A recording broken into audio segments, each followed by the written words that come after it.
Shane B, what's up, dude? Good to see you, man. I saw your interview with Mike Swick. That was cool to see Mike Swick. I remember back in the day watching Real Quick with Mike Swick. You remember that show? Yeah, of course, man. It was on UFC.com, right? That's the way I would look it up. Yep. Good old Shane, days. I've known you for a while. Could you describe how we first got to know each other?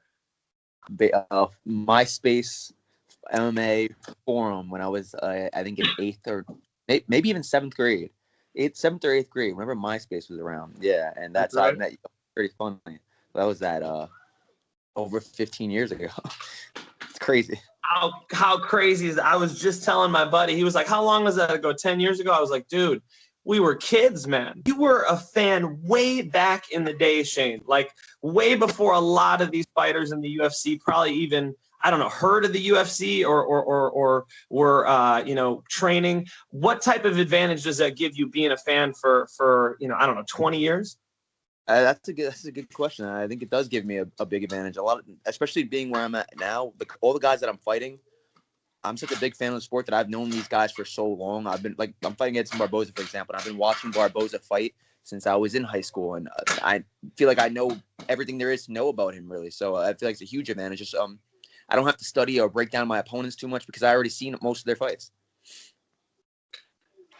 You said you've been watching Edson Barboza since high school. I know you fought Cub Swanson. I know you've had some big fights before. How do you get past that? How do you get past having seen these guys on TV and I don't know about saying looked up to these guys, but sort of seeing them as these characters, these far out guys, these UFC fighters. Now you're here. Now you're on the stage. Now you got to beat the shit out of them next weekend.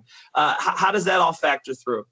Man, as soon as I get that name, it gives you a little bit of chills. You're like, oh, wow, this is pretty crazy. And you got to get over that. But a switch goes off basically as soon as training camp starts. And I'm like, this is another man that bleeds blood just like I do. It doesn't matter if I've been watching him on TV. And I had to feel that a little bit in my first couple UFC fights. I remember the first time watching I used to watch Pepe. I was watching him on the Ultimate Fighter in Brazil, and I saw how dangerous he was. And I remember how nervous I was going into that one because I was like, damn, I've been watching this guy, man. He's good. He's dangerous. I was like, fuck. But as soon as they say go, the referee says go. It's just as corny and cliche as it sounds, that light switch, that really does happen. I swear to God, that completely goes out the window. He's another man. He bleeds blood just like I do. He wants it bad, but I want it more.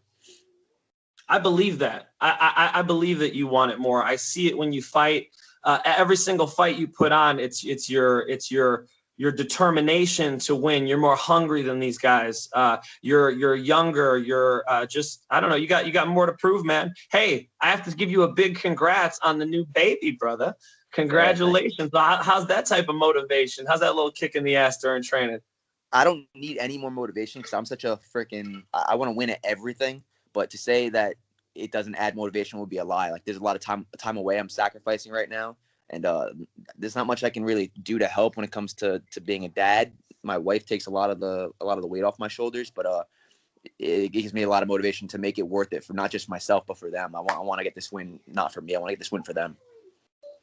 That's beautiful, man. I'm looking at the matchup between you and Edson. I think one of the first things I messaged you, you put a lot of pressure on people, and Edson Barboza at lightweight is a guy who had trouble with pressure. We all saw the Justin Gaethje knockout. We've seen how Khabib pressured him back. He couldn't really get his hands off and was just getting taken down over and over again. I know it kind of fits into your pressure style, but could you imagine a scenario where you're taking him down, where you're sort of going through the same holes we've seen in his game before? Yeah, I definitely don't want to. It's pretty obvious what our styles are from a fan standpoint, but there's a lot of things that I haven't even shown, man. I think I am a really good MMA wrestler, and I really haven't even shown that off. If the takedown is there, I'm not remotely. I'll go for it if I see the opening. Am I going to force it? Absolutely not. But if it's there, I'll definitely go for it because I do think that I have really good MMA wrestling, and I do think I have shockingly underrated still jiu-jitsu. I mean, if you look at my amateur fights, I have 5 submission wins out of 7. And I fucking used to jump guard. I jumped guard in my second amateur fight. I mean, so I got a lot of jiu-jitsu experience too. I love that you say that because I was the same. So I was 5-0 as an amateur. How about you?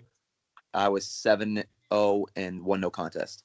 Got it. So and I was completely a jiu-jitsu guy too during my amateur career. Now I'm over at, some of these other gyms where I have better striking coaches and whatnot. But back then it was all jiu-jitsu, 100%. Kind of the same thing for you. How crazy that you end up becoming one of the best strikers in the UFC. I mean, if you told yourself this back as an amateur, would you even believe this path? No, man, it's pretty funny because I really did almost do like a 180 when it comes to my striking. I didn't hate striking, but I was just so much better at jiu-jitsu. I would just always go for the takedown, even in sparring. But my coaches, I had a MMA fight. My game plan was to take the guy down, obviously. Go to take him down, he stuffs my takedown, and I was like, oh shit, this guy's really freaking strong. So I was forced to stand with him.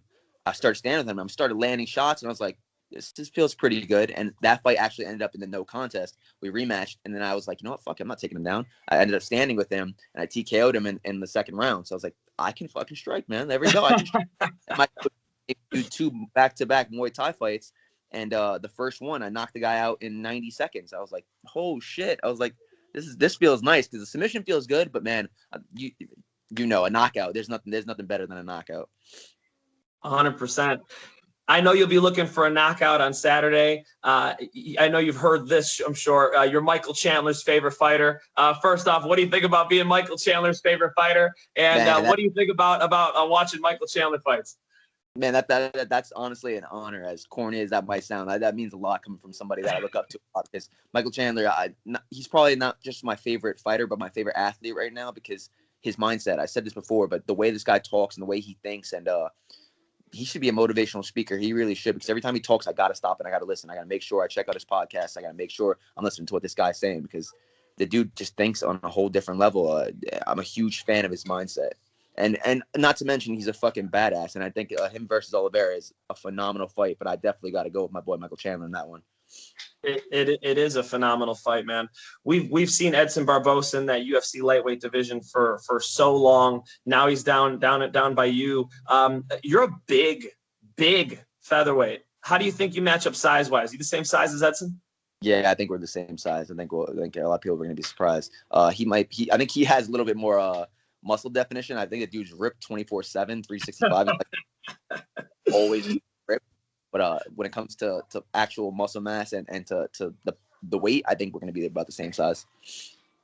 I cannot wait for this fight, Shane. This is such an awesome fight for you, dude. I feel like the UFC, I think I said this to you, is showing you some love because you had one of the fight of the year candidates last year, and you're young and you're just a pressure guy. I see you evolving before my eyes as I watch you in the UFC, man. It has been tremendous. I'm gonna be in Vegas, and I might go to a casino, put a couple dollars on you, brother. You're the man, and I really appreciate you taking some time, brother. But before I leave you, I gotta ask. So you're Michael Chandler's favorite fighter. I used to talk to you back when we were just fans, man. Go back for me. Who was your favorite fighter coming up? And how did you evolve from, like us, being super analytical about the fights? We would break them down so well. How has that evolved from then until now? Are you still an analyst? Have you watched every single one of Edson's fights and seen the way he sets things up? How do you watch film, and how does that all fit together? So I don't like I said before, I don't when I get a specific fight or a specific opponent, I don't spend too much time breaking them down because, like I said, I already seen most of their fights. So I'll let my coaches do that and tell me little things that they see, because I learned my lesson back in the past. If you focus too much on your opponent, you're gonna end up waiting for your opponent to do this or do that. You don't focus on your own game plan. So my focus is strictly on my game plan. I know what he's gonna do. I got that stuff in the back of my mind, but it's not in the forefront of my mind because what I'm gonna do is the most important. So that's the first thing. The second thing is my favorite fighter is coming up. Matt Hughes was my first favorite fighter, because that's how I got introduced to the sport. When he slammed Carlos Newton and knocked him out, I was like, what the fuck is this? I never even, you could do and win world titles. I was like, what is this? So after that fight, I was instantly hooked. Then my others, I'd say on the other side, because he was UFC, on the other side, Pride, Crow Cop, man. I'm a huge diehard Crow Cop fan. That's one of my favorite fighters of all time. And then another one, Nick Diaz, man. I've been a huge Nick Diaz fan for forever. Hey, there you go. How incredible that Nick is still going to come back and fight, man. You might end up on a Nick Diaz card. How crazy. How crazy is this world, brother? It is an inspiration to watch where you came from. For me, probably talking some shit when Gabriel Gonzaga knocked out Crow Cop to, now here I am sitting across from you. And Shane, I have no doubt your skills are better than Crow Cop's. You could take that and do what you will with it. But brother, I'm extremely impressed with where you're at. I think you're in the right spot, the right time. This is the right fight for you. I know you're already top 10. I have no doubt you will be top 5 this year. Thank you so much for your time, man. Much love. Congratulations on your new child, and all the best Saturday, man. Godspeed. Thank you, brother. I'll talk to you soon. All right. Oh, man. Peace, Shane.